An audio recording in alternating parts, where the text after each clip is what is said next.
우리 성도 여러분, 우리 간디옹의 일화 가운데 이런 이야기가 있습니다. 어느 날 이렇게 간디옹이 기차 시간에 조금 참 늦게 여기에 도착해서 겨우 출발하는 기차를 올라탔어요. 기차는 이미 떠나고 있는데 그만 실수로 한쪽 신발이 벗겨져서 기차 밖에 떨어졌습니다. 같이 동행으로 가던 사람들이 참 이렇게 당황해 하는데 그 간디옹은 조용히 다른 한쪽 발의 신발을 벗어 기차 밖으로 이렇게 떨어뜨립니다. 같이 가던 사람들이 물어봤어요. 간디 스님, 아니 왜 또 한쪽 신발을 떨어뜨리고 마지막 또 다른 신발까지 그렇게 떨어뜨립니까? 그게 물었더니 간디용이 하는 말이, 지금 어떤 가난한 사람이 신발 한 짝을 주스면은 그것이 그에게 무슨 소용이 되겠는가? 내가 두 짝을 다 떨어뜨려 줘야 그래도 한 킬로도 해서 도움이 되지 않겠는가? 이렇게 이야기를 하더랍니다. 우리 성도는 이러한 이야기는 얼마나 우리의 마음을 훈훈하게 해줍니까? 우리가 똑같이 참 기차를 타고 가면서 신발을 잊어버린 사람이 기차를 타고 가는 내내 왜 이따위 일이 났을까 아주 투덜대면서 불평불만하며 갈 수 있을 거예요. 또 이 간디용처럼 이렇게 정말 불쌍한 사람들 위해서 참 남겨져 있는 한 신발까지 맞아 벗어주는 이런 사람도 있을 수가 있을 겁니다. 우리 성도는 우리는 정말 주님 앞에 생각을 해보세요. 어떤 삶이 더 정말 기쁨을 가지며 어떤 삶이 지혜로운 삶을 살고 있는가? 우리 성도는, 우리 모든 사람들은 다 누구나 행복을 추구하고 있습니다. 이 행복이라고 하는 것은 절대로 외부적인 조건으로 결정된 것이 아니에요. 그래서 어디까지 우리 마음의 상태, 우리 마음의 자세에 의해서 비로소 결정이 되는 겁니다. 그렇기 때문에 금년도에 우리는 정말 이 금년도 표를 바로 평안, 기쁨, 사랑이 넘치는 교회, 이렇게 정해 보았습니다.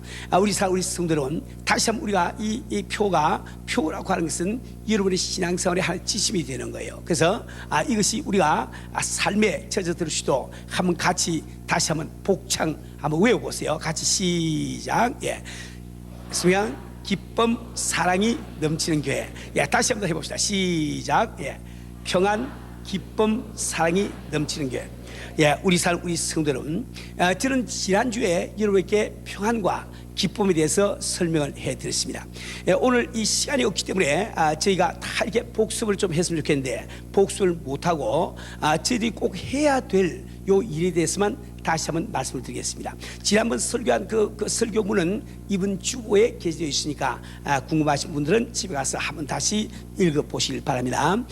이 평안이라고 하는 것은 주님이 이미 우리에게 주신 것인데 그 평안을 우리가 어떻게 지킬 것이냐, 이것이 문제야 말이에요. 그래서 우리가 이 평안을 내가 지키고 평안 속에 나의 삶을 영위하기 위해서 제가 4가지를 부탁을 드렸습니다. 제일 첫째는 하나님의 말씀에 순종하며 살자, 하나님의 말씀대로 살자, 이게 말씀드렸습니다. 왜냐하면 우리는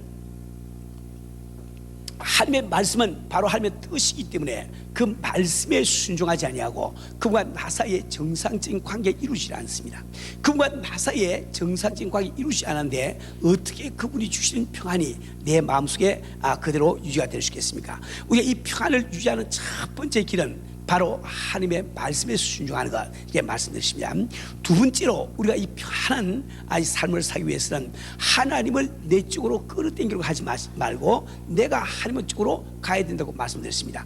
다시 말하면 나의 뜻대로 하나님을 어떻게 움직여볼까 연구하지 마시고 내가 어떻게 하면 하나님의 뜻에 순종할까, 그 생각하는 것이 우리 평안을 유지할 수 있는 길임을 꼭 믿으시길 바랍니다. 그 다음에 세 번째로는 모든 우리의 문제, 세상을 살아가면서 우리가 만날 수밖에 없는 그 문제들을 내가 스스로 해결하고 걱정하지 마시고 오늘도 하늘 보좌에 앉으시고 참 하늘의 권세와 땅의 권세를 지고 다스리신 우리 주님, 나 위에서 십자가를 칠 때 나를 하신 그 상이 오늘도 변치 아니하시고 상하신 우리 주님, 그분을 믿으시고 그분에게 모든 문제를 낱낱이 감사함으로 기도함으로 맡겨드립니다. 그래서 그분께서 그 문제들을 해결해 주실 때 우리는 이 평안 가운데 살 수가 있다 말이에요. 그러면 네 번째로는 우리가 서로서로에게 사람을 편안하게 해주자.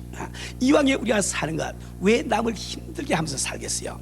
아주 힘들게 하면서 사는 분들이 계세요. 그렇게 하지 마시고 우리는 서로서로를 편안하게 해드리는 이런 순간이 되겠어요. 그럴 때 우리 교회가 바로 평안이 넘치는 교회가 될 줄 압니다.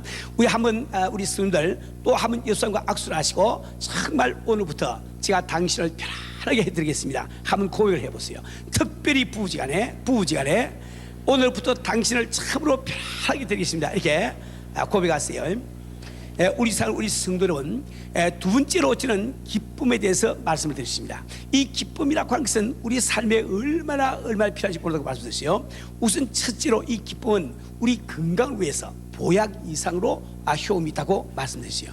뿐만 아니라 기쁨이 있는 삶 가운데 우리 스님은 역사를 하십니다. 그분은 바로 기쁨의 영이시기 때문에 우리가 마음의 기쁨이 충만할 때 그분께서 우리 삶 속에 역사하시기가 편하시다 말이에요. 그래서 기쁨이 있는 그 사람이 바로 기적적인 삶을 살고 창조적인 삶을 사는 거예요. 이후에 한번 시험 삼아서 걱정 근심하시고 절망하시고 실망을 한번 해보세요. 그러면 사탄마귀가 얼씨구나 좋다고 얼른 와서 이번 삶 가운데 그냥 역사를 해줄 거예요. 그래서 기쁨이 이렇게 참 중요한 거예요. 근데 이 기쁨이라고 하는 것은 주님이 그저 주신 것이 아니고 우리에게 항상 기뻐하라 명령했다고 말씀드리시오. 이것은 바로 우리가 정말 구원받을 때 우리는 기뻐할 수 있는 충분한 조건을 이미 갖추기 때문에 우리에게 항상 기뻐하라고 말씀하고 계신 거예요. 이 기뻐하라고 하는 이 명령은 우리가 살아가는 동안에 내가 도무지 기뻐할 수 없는 사건이 일어나고 기뻐할 수 없는 처지에 내가 빠지게 될 수 있음을 전제로 하고 있단 말이에요. 그러나 우리는 항상 우리가 받은 은혜 때문에 기뻐하라 이렇게 말씀드리십니다. 자, 근데 우리가 이 기쁨을 우리가 갖기 위해서 이것도 역시 첫째로 하나님의 말씀에 순종을 해야 됩니다. 우리가 계명을 지킬 때 우리가 참 주 안에 거하고 주님이 내 속에 거하시며 또 그럴 때 내가 열매를 많이 맺고 또 그럴 때 내가 참 기도하는 것이 다 응답이 되고 그때 우리 마음속에 기쁨이 충만하고 우리 주님은 품이 말씀하고 계신 거예요.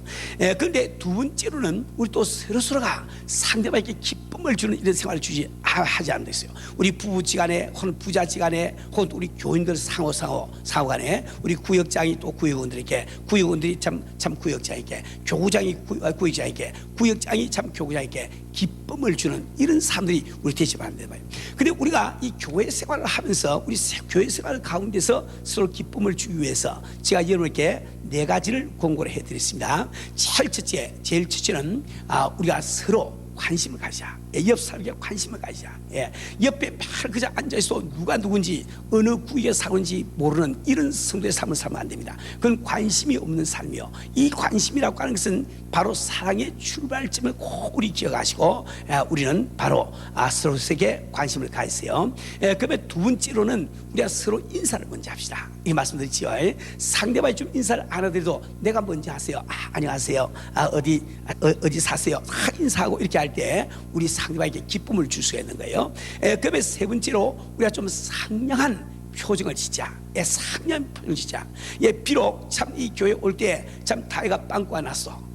혹은 또 교회 오면서 쓸데없는 가지고 부부 싸움을 했어. 그 괴로움은 내 속에 혼자 감당하시고 우리 바깥 사람들 보는 데는 좀 상냥하게 우리 위선하자는 말이 아닙니다. 위선하자는 말이 아니고 우리는 상대방을 사랑하기 때문에 존중하기 때문에 그들을 기쁘게 하기 위해서 내가 상냥한 이런 태도를 갖지 하면 안 되는 거예요.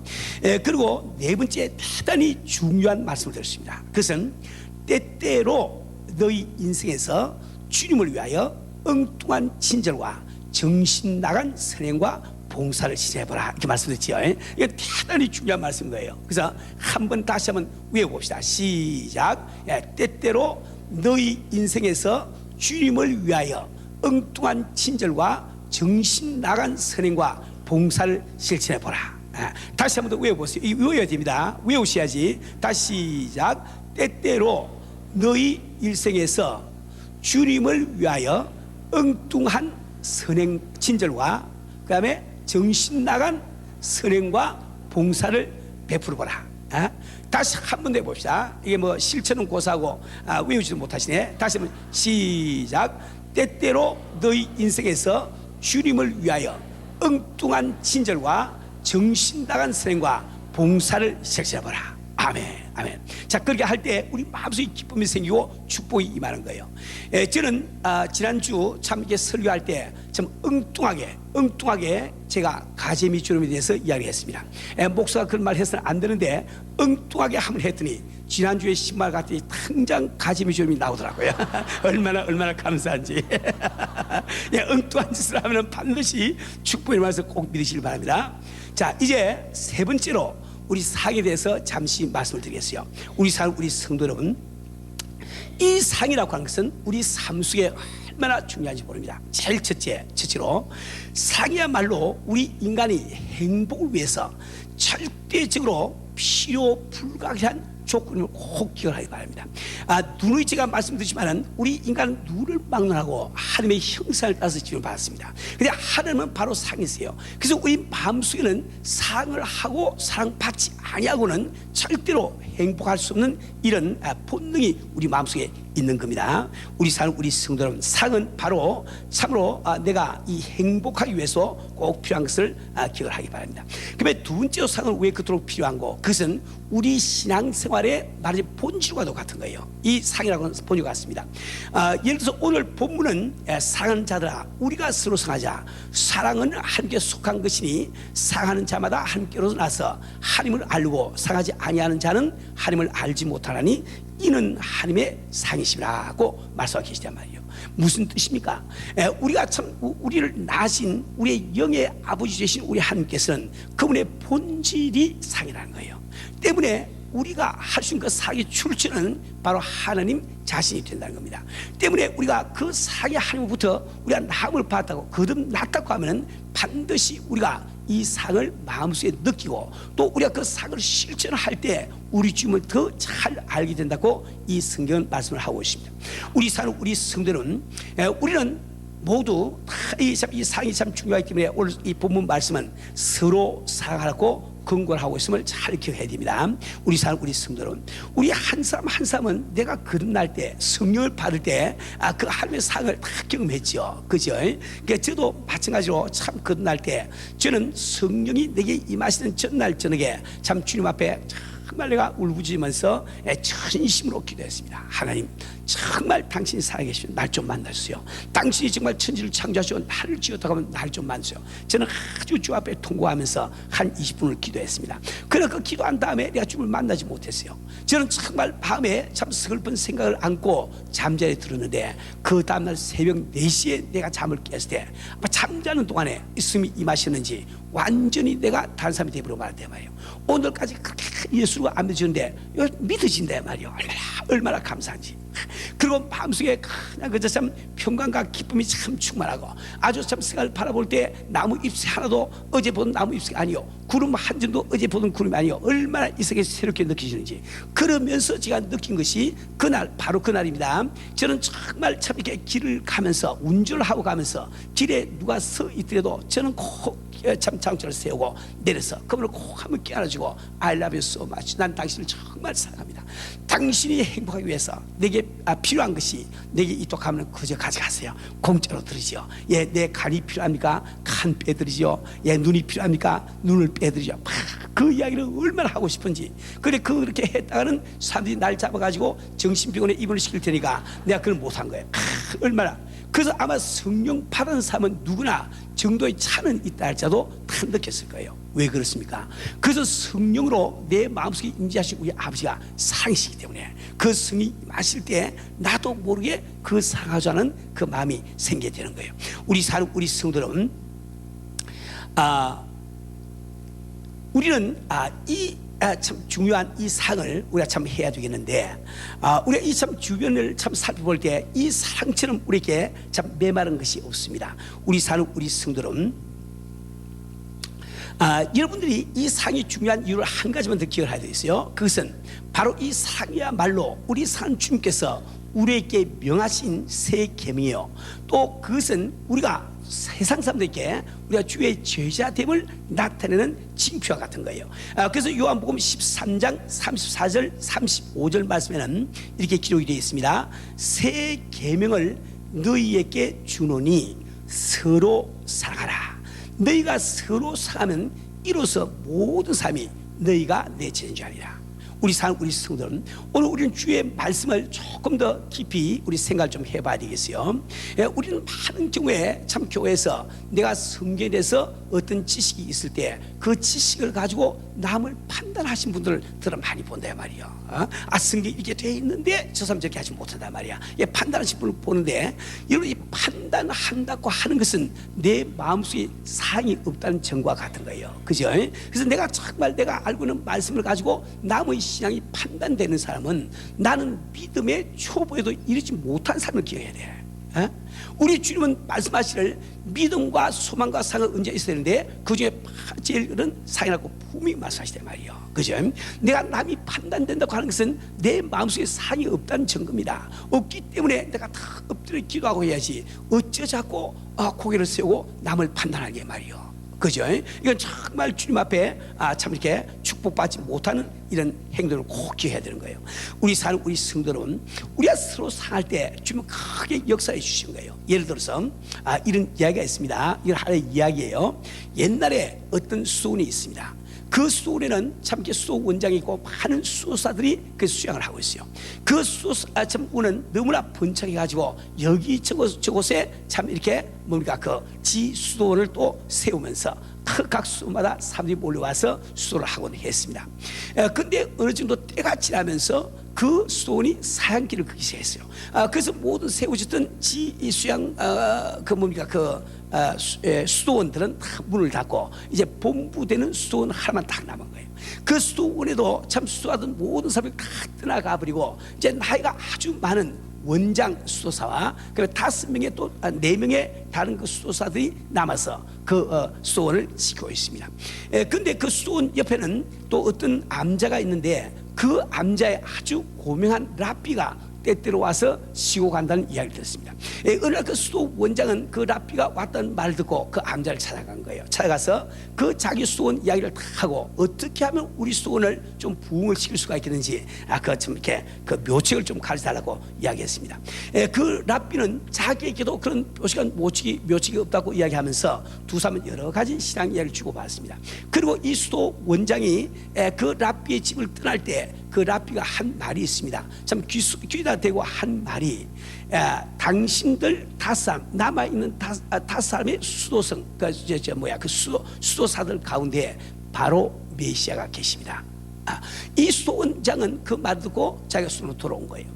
왔을 때 참 기대를 가지고 기다리는 다른 수도사들이 물었습니다. 무슨 묘책을 얻어왔습니까? 묘책을 얻어오지 못했다고. 근데 이상하게 그 사람이 참 수수께끼처럼 나한테 말이지 우리 5사람 가운데 메시아가 있다고 이야기했다고 말이에요. 참 그들은 실망을 했지만 그 이야기를 듣고 각자가 생각을 하기 시작했습니다. 아이고, 우리 가운데 메시아가 있다니 그럼 누가 주님이실까? 아무래도 우리 수도 원장님이 주님 메시아겠지. 왜냐면 그분이 제일 오래 수양을 하시고 수도도 하시고 또 기도 참 많이 하시니까. 아니야, 저 스테판 저 수도사가 메시아인지 모르겠군. 저 사람은 언제나 겸손하게 나만 선교에 있으니까 저 사람이 진짜 메시아인지 모르겠다 말이야. 아니야, 저 토마스 수도사가 이렇게 메시아인지 모르겠다고 말이야. 왜? 그는 항상 신한 것을 많이 알고 또 성경 호면 진리를 많이 깨닫고 있으니까. 근데 그들 각자가 한 가지 확실한 것은 자기가 메시아가 아닌 것을 확실했습니다. 그죠? 그러니까 그들이 다 누구를 막론하고 다른 네 사람이 누가 지금 메시아인지 모르겠으니까 주님처럼 섬겼단 말이에요. 그죠? 그렇게 할 때 그들 가운데 교만은 사라지고 시기와 질투는 사라지고 참 이렇게 참 여러 가지 갈등도 다 사라지고 말았습니다. 오직 사랑으로 말미암은 평안만이 그 수도원 가운데 가득 찼다 말이에요. 참 사람들이 어쩌다가 그 수도원에 상담을 하거나 혹은 기도하기 위해서 찾아왔을 때 그들은 피부로 그 사랑을 그 평강을 느낀 거예요. 그들이 나가서 그 참 사랑과 평강을 전할 때 그 소식은 입에서 입으로 전해져서 많은 사람들이 다시 그 수도원에 몰려들기 시작하고 많은 사람들이 그 수도원에서 수도하기 위해서 또 참 수도성이 되는 역사가 일어났단 말이에요. 우리 사는 우리 성도는 이것은 무엇을 이야기하고 있습니까? 그것은 바로 우리가 참 세상 사람들께 주의 제자가 되는 참 이 징표가 사랑이라는 뜻이 무엇이냐 그런 말을 준 거예요. 바로 우리 교회가 성장할 수 있는 비결이 바로 여기 있는 거예요. 우리 흔히 이런 이야기를 참 많이 듣습니다. 우리 성도 잘 말씀 잘 들어보세요. 이따금 이제 전도상을 시작하라 이러면은 어떤 분들은 이런 말씀하세요. 아니 작년도에 1,몇백 명이 새 신자가 왔는데 지금 그 사람 다 어디 가냐 말이야. 왜 우리 교회는 작년 처음 시작할 때 하고 지금하고 또 숫자가 똑같으냐 이렇게 말하시는 분이 계시다 말입니다. 우리 성도는 그런 말을 할 필요가 없는 거예요. 당신 그 말 안 하셔도 다 알고 있어. 다 알고, 각자가 다 알고 있어. 그렇지? 뭘 구태여 그 말 하시나? 여기 꼭 기억할 것은 바로 당신이 사랑으로 참 사랑을 행하지 않고 사랑을 품지 않았기 때문에 우리는 참 이렇게 새 가족들을 붙들지 못하고 또 우리 가운데 같은 교인들도 붙지 못하고 기억하시고 정말 여러분이 믿음이 있으시고 정말 교회를 참 위하시면 그런 말할 필요가 없습니다. 그러니까 사랑을 행하세요. 상해가라 말이야. 우리 모든 교인들을 대할 때 주님처럼 대하시면 자연히 우리 교회는 부흥하지 말라 해도 부흥되게 돼 있단 말이야. 그렇죠? 우리 성도는 우리는 정말 이렇게 참 가정에서 우리 부부끼리 서로 주님처럼 대하는 이런 우리 가정이 되지 않으면 안 되겠어요. 우리 성도는 자, 근데 이처럼 중요한 그 사랑이 어떤 것이냐?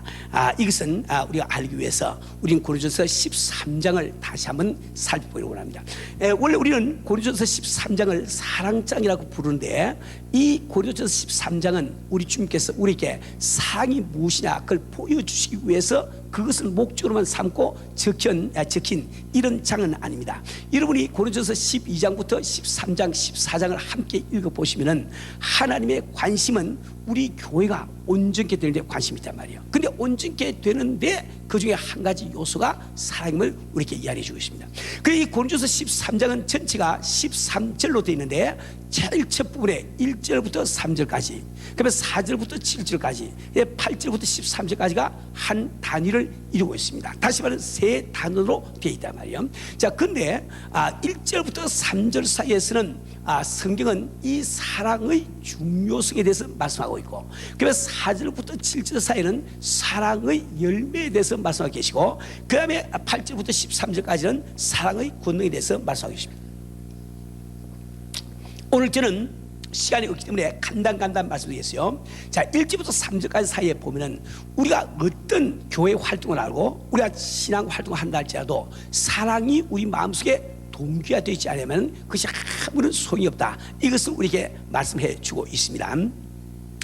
그 다음에 8절부터 13절 사이에는 사랑만이 권능, 그 권능이 있음을 이야기하고 있어요. 무슨 뜻인가 하니까 우리 이 세상을 살아가면서 우리는 어떤 참 은사가 내게 임할 때 우리는 그걸 자랑스럽게 생각을 한단 말이에요. 병 고치는 은사든지 영분별의 은사든지 다 자랑스럽게 생각하거든요. 근데 우리가 하늘나라에 갈 때 그 은사는 다 없이고 그 은사가 필요가 없는 거예요. 없이고 마는 거예요. 그렇죠? 내가 아무리 참 이게 우리가 세상 살아가면서 성경을 깊이 깨닫고 설교를 잘해서 참 이렇게 마음에 참 자부심을 간다 할지라도 천국 가면 그게 아무 소용이 없는 거예요. 그죠? 천국 가서 설교하는 그 사람은 마치 번데기 앞에서 주름 잡는 사람과 똑같아. 주님이 계신데 어디서 설교를 하겠습니까? 그렇죠? 그러니까 우리가 참 천국 갈 때 마지막으로 남는 것이 무엇인가? 그것이 바로 사랑이다. 그걸 지금 이야기하는 거예요. 상의 권능이 바로 거기 있는 거예요. 이 상이라고 하는 것은 내가 천국까지 가져갈 수 있는 그것이 바로 상이란 말이에요. 자, 그런데 이 상은 과연 어떤 것인가? 그것을 지금 4절부터 7절까지 사이에서 사도 바울이 지금 설명하는데, 원래 이 상이라고 하는 것은 하나님은 곧 상이시다. 이 외에는 사랑의 데피니션, 정의를 내릴 수가 없는 거예요. 그래서 이 사도 바울은 할 수 없이 그 사랑이 우리 마음속에 이루어졌을 때 어떤 열매를 맺게 하느냐, 이것을 우리에게 지금 설명해 주고 있거든요. 그래서 여러분들이 고린도전서 13장 4절 7까지 한번 성경을 다 찾아가지고 한번 읽어봅시다. 우리 읽어보시면서 과연 내 마음속에 내 삶 속에 이런 열매가 맺히고 있나 없나. 그 열매가 맺히고 있으면 당신 마음속에 지금 참 사랑이 생긴 거예요. 근데 그 열매가 안 맺히고 있으면 아직도 우리는 멀은 거예요. 사랑이 내 마음속에 없다 말이에요. 이것을 우리가 인정을 하고 우리는 더 노력을 해야 된다 말이에요. 자, 그러면은 4절부터 7절까지 차에서 천천히 한번 읽어봅시다. 차였어요? 4절부터 7절까지 다 차였어요? 시작. 사랑은 오래 참고 사랑은 온유하며 투기하는 자가 되지 아니하며 사랑은 자랑하지 아니하며 교만하지 아니하며 무례히 행치 아니하며 자기의 유익을 굳지 아니하며 성내지 아니하며 악한 것을 생각지 아니하며 불의를 기뻐하지 아니하며 진리와 함께 기뻐하고 모든 것을 참으며 모든 것을 믿으며 모든 것을 바라며 모든 것을 견디리라. 아멘. 아멘. 자, 이런 열매가 우리 삶 속에 내 심령 가운데 지금 열리고 있는지 한번 생각해 보세요. 이게 열리고 있지 아니하면은 우리가 겸손하게 나는 아직 시장이 멀었구나 하고 탁 엎드려서 우리 기도해야지 남을 손가락질하고 판단하고 이러면 안 되는 거예요. 이 출발점이거든. 그렇죠. 그래서 여러분들은 이 사랑의 그 열매를 잘 아셔야 되겠는데, 오늘 여러분들이 이것을 읽으면서 4절 7절 읽으면서 한 가지 누구나 다 느낄 수 있는 것은, 우리 자연인이 이런 열매를 맺을 길이 있을까요, 없을까요? 없다 말이요. 그죠? 무슨 말입니까? 우리 타락한 자연인 속에는 하나님이 말씀하신 그 상이 없다 말입니다. 근데 언제 그 상이 우리 마음속에 생기느냐? 그것은 우리가 성령님의 열매가 우리 마음속에 맺힐 때 그때 상이 생김을 이야기하고 있습니다. 이 상은 은사가 아닙니다. 이 상은 성령의 열매라고 되어 있단 말이에요. 성령의 열매는 뜻이 무엇인가? 그것은 내가 성령을 모시고 그분의 지배하에 오래 내가 살아갈 때, 그때 나도 알지 못하는 가운데 나의 성품이 그분의 성품을 닮아가는 거예요. 그것을 이제 성령의 열매라 이렇게 부르고 있는 겁니다. 근데 한 가지 참 중요한 것은, 여러분, 우리 사랑은 성령의 열매로 우리 마음속에 생긴 것이지만 우리는 성령의 역사하신 길을 잘 알아야 되는 거예요. 성령님은 어떤 사람에게 역사하실까요?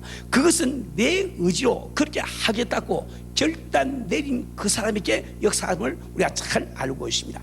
예를 들어서 우리 인간의 의지와 그러니까 이 성령의 역사와 우리 인간의 의지의 관계라고 하는 것은 비유컨대 총알과 포수의 손가락 똑같습니다. 코끼리를 한 마리 잡았을 때 코끼리를 죽인 것은 분명히 총알이 죽인 거예요. 그죠? 근데 그 총알은 내가 힘없는 손이 땡기지 않으면 나가지 않아요.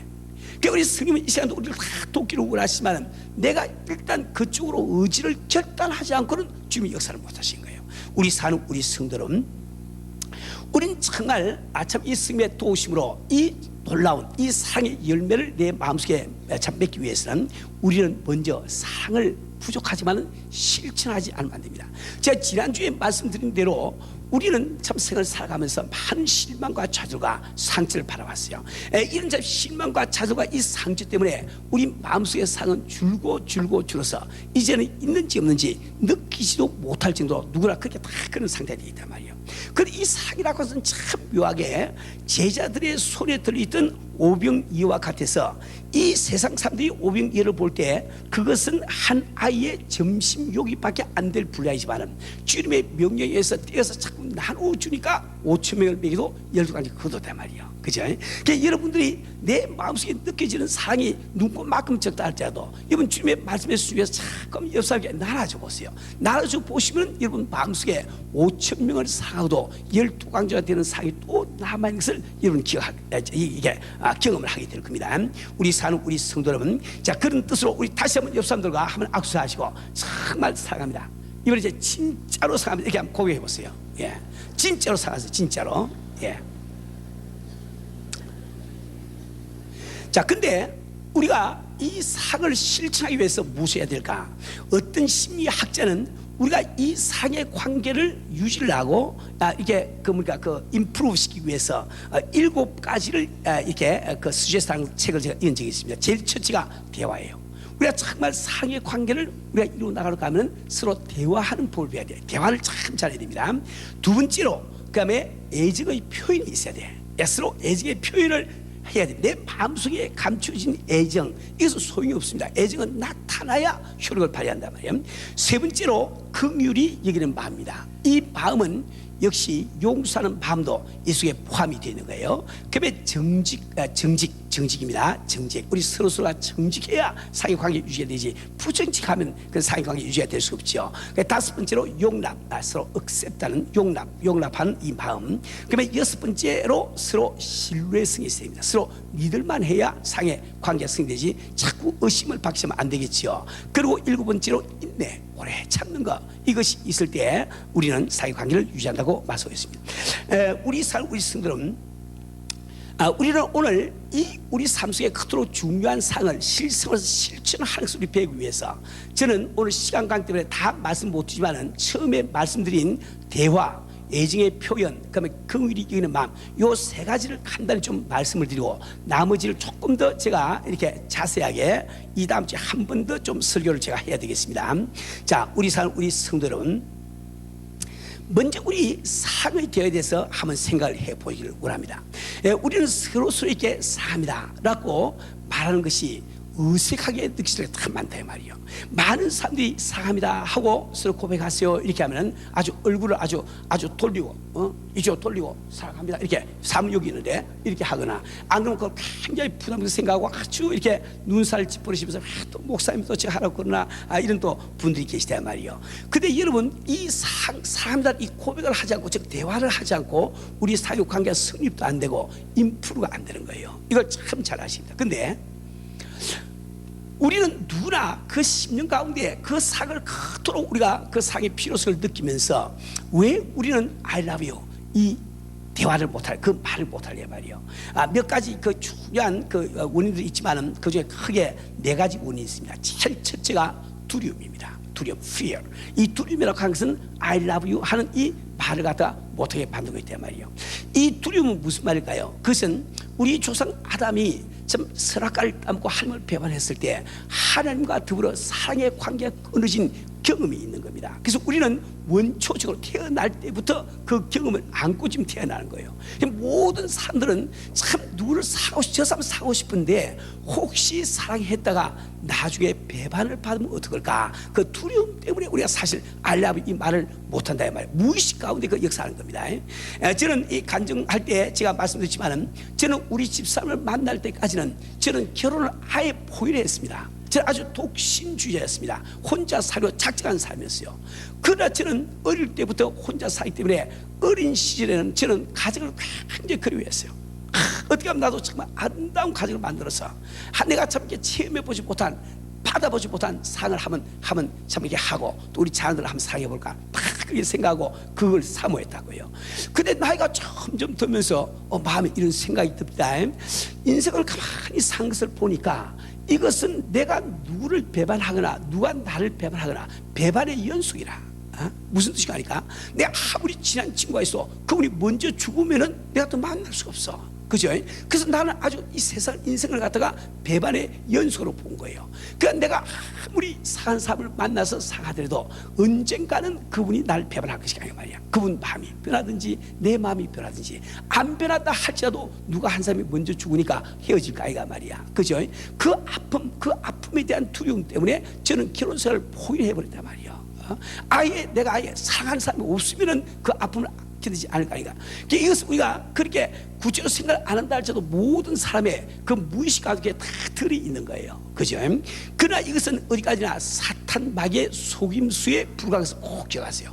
이 성경 말씀은 우리가 하나님의 형상대로 지음을 받고 이 시간도 성경에서 바로 우리 심령 가운데 들어오셔서 이 사랑의 열매를 맺게 해주기를 원하고 계심을 성경이 폼이 말씀해 계시단 말이에요. 우리 성도는 우리는 그 두려움을 다 떨쳐버리고 우리는 정말 과감하게 I love you, I love you 이렇게 해서 고백을 해야 되는 거예요. 근데 이 I love you라고 하는 이 고백은 말이죠, 여러분이 비록 아버지와 아들 사이라 할지라도 어머니와 딸 사이라 할지라도 오래전부터 I love you를 습관적으로 안 해본 사람들이 I love you 이게 또 새삼 속에 하려고 하면 참 그것도 힘들다고, 아주 힘들다 말이에요. 그걸 잘하고 온 사람도 쉽게 참 잘합니다. 잘한다 말이야. 우리 이웃끼리도 마찬가지, 부부지간도 마찬가지. 우리 다 사랑하지요. 그런데 사랑합니다 이렇게 고백을 자꾸 하는 사람들은 쉽게 그냥 흥하고 I love you 이렇게 하는데 그거 못하는 부부들이 참 많아. 안 해봤어. 우리 여러분과 그런 분들이 참 많이 계실 거예요. 근데 그런 분을 제가 오늘 좀 도와드리려고 합니다. 어떻게 하면은 부담 없이 I love you 하고 고백을 할 수 있는가? 여러분이 지금 이제 부부가 앉은 분들은 부부끼리 손을 한번 잡았어요. 부부끼리 손을 잡았어요. 다 손 잡았어요. 부부끼리 손 잡았어요. 예. 혼자 있는 분들은 지금 뭐 할 수가 없고 팔자수가 아니니까 또 뭐 또 남의 남편 또 손까지 잡고 그럴 필요는 없고 부부끼리 한번 잡았어요.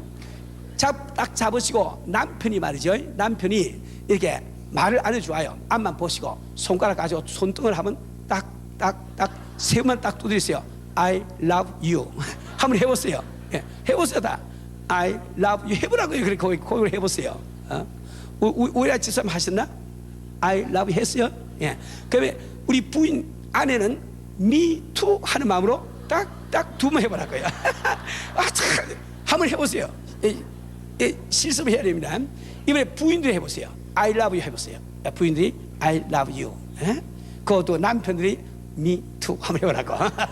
얼마나 참 시루가 잘 갑니까? 그렇지요. 예, 우리가 정말 경건한 예배 시간에 무슨 부부끼리 끌어안고 I love you 그럴 수가 없잖아요. 그래 우리가 손을 딱 잡고 예배 보면서 딴 다 되거든. 그렇죠. 사람들 하늘 때 또 부부제를 또 이게 I love you 그게 할 수가 없으니까 손만 두고 딴 그만해. 여기서 딴 하면 다 통한다 이 말이요.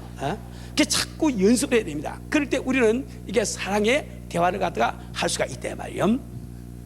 자, 우리 성도는 우리는 오늘부터 정말 이 사랑의 대화를 하세요. 알라고 과감하게 이걸 하라고요. 뭐 하여튼 손으로 하든지 입으로 하시든지 반드시 이걸 해야 됩니다. 그 다음에 두 번째는 왜 우리가 사랑의 고백을 못하는가? 그것은 열등의식 때문에 못하면 열등의식 때문에.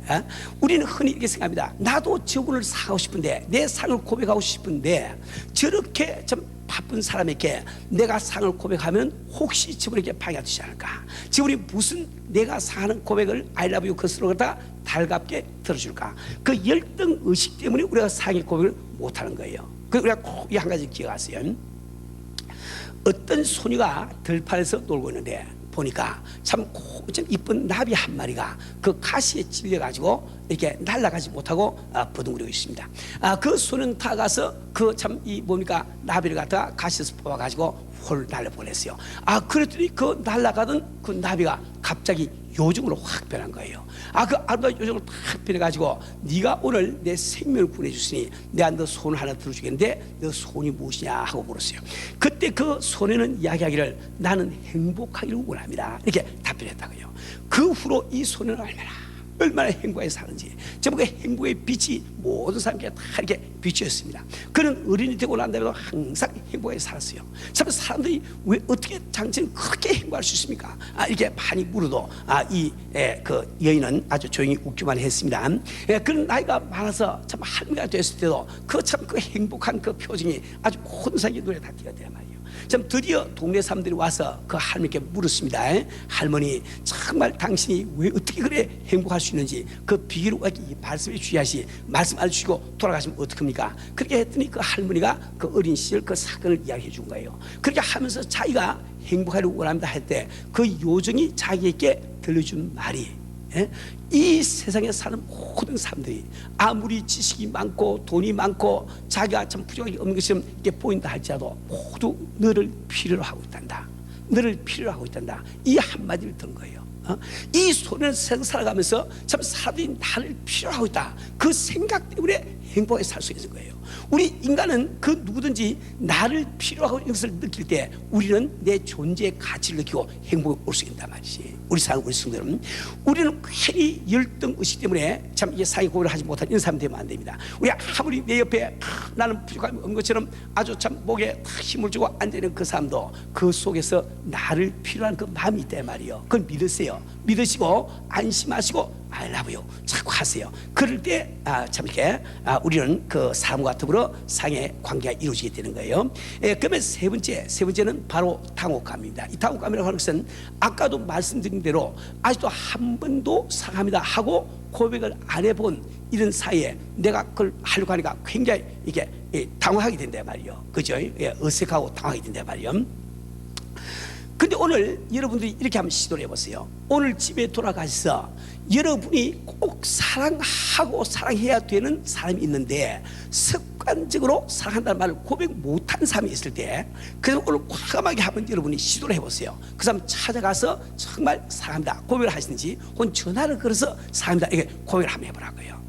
예를 들어서 여러분이 지금 한국에 아버지 어머니가 계신데 우리 가정의 전통이, 분위기가 사랑한다는 말을 한 번도 고백하지 못하고 살아왔기 때문에 지금도 아버지한테 사랑한다 이 말을 못하고 있는 우리 성도님이 계시면 오늘은 과감하게 집에 돌아서 전화를 걸어서 아버지 당나시면 아버지 I love you 사랑합니다 그래 해보라고요. 어떤 변화가 일어나고 어떤 효과가 나오는지 여러분 잘 알게 돼요. 아주 기적 같은 역사가 일어나게 되는 거예요. 우리 사는 우리 성도는 우리는 조금도 서로 당할 필요가 없이 안심하시고 I love you, I love you 하나님의 원하신 것이기 때문에 이렇게 우리는 서로 고백을 해야 됩니다. 자, 네 번째는 바로 무관심입니다. 무관심 때문에 우리는 이 I love you 사랑한다는 대화를 못한다 이 말이에요. 우리 성도들 우리 가만히 한번 생각해 보자고요. 우리는 그 누구나 이 참 사랑이라고 하는 것이 우리 삶의 기본적인 요소임을 부인할 사람이 아무도 없는 거예요. 그런데 왜 우리는 그 사람을 보존하지 못합니까?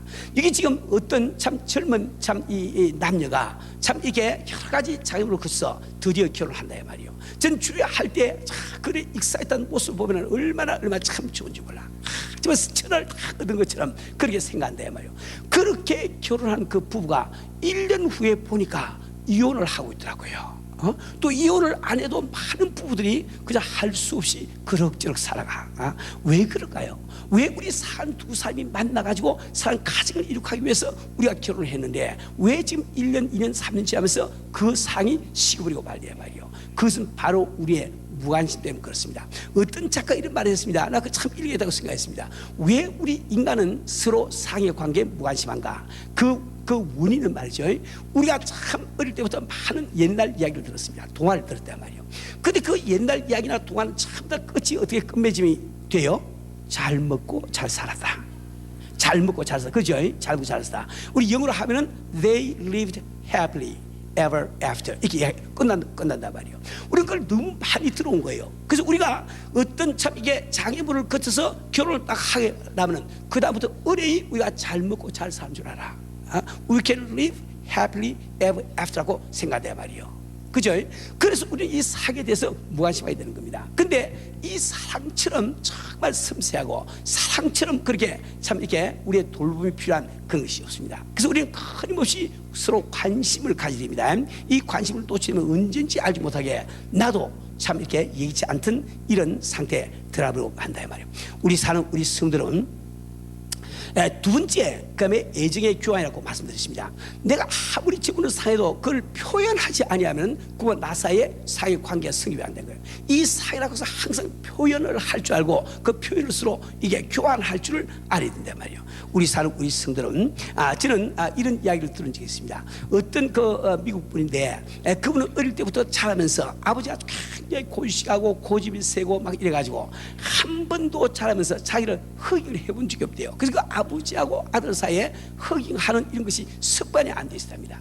근데 참 아버지가 참 불치병에 걸려서 이제 병실에 눕게 된 거예요. 그래서 그 참 아들이 마음에 착정을 하고 참 가서 참 아버지를 위로하고 아버지 I love you 하고 이렇게 안으니까 아버지가 이 손을 뻣뻣하게 해가지고 힘도 못 주는 거야. 습관이 안 돼 있으니까. 그런 분들 참 많이 계시요. 우리 그 드레스에서 아브라함 할 때도 보면은 아버지 할 때 이걸 끼얹지 못해서 손은 또 갖다 대놓고 제 손 모양으로 또 얹어놓고 힘을 못 주는 사람이 있어.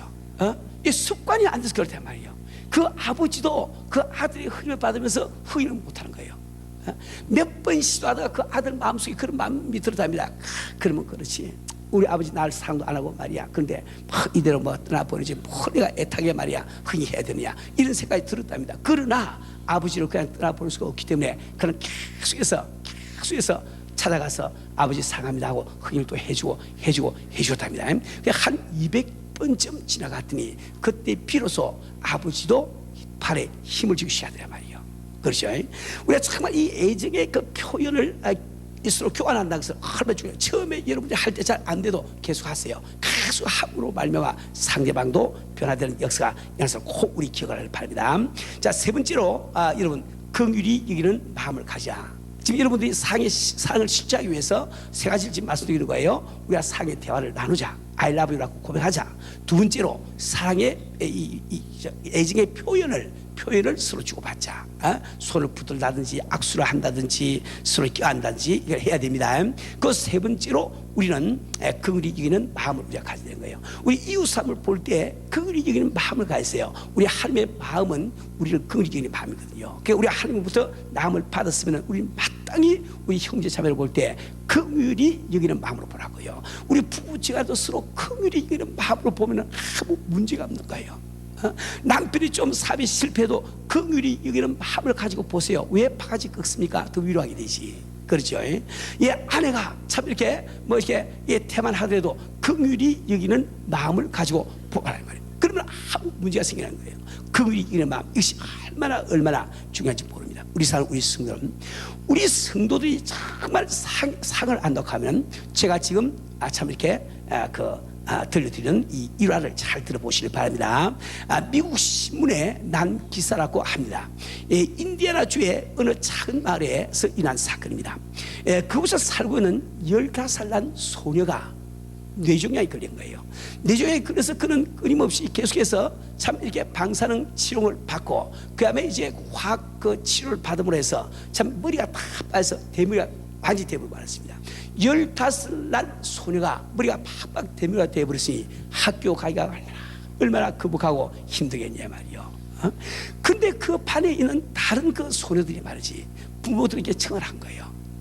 아버지, 나도 머리 깎기 좀 도와주세요. 그 아이의 사정 이야기를 하면서, 그래서 그 전 반 학생들이 머리를 대머리로 다 깎아버렸단 말이에요. 그래서 그 부모가 참 딸의 머리를 깎고 있는 사진과 함께 그 기사가 이렇게 신문에 난직이다고 이야기를 했습니다. 우리 성도 여러분, 우리는 정말 우리가 서로 긍휼히 이야기됩니다.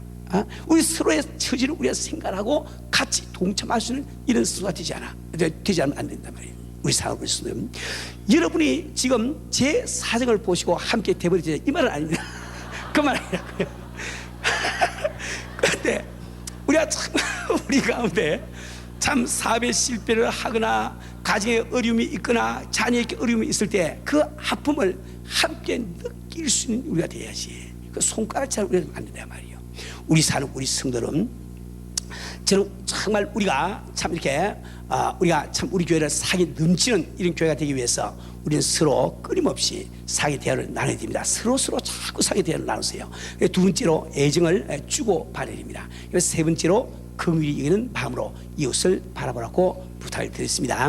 조금 더 자세한 것을 다음 주에 다시 한 시간 더 설교하려고 생각하고 있습니다.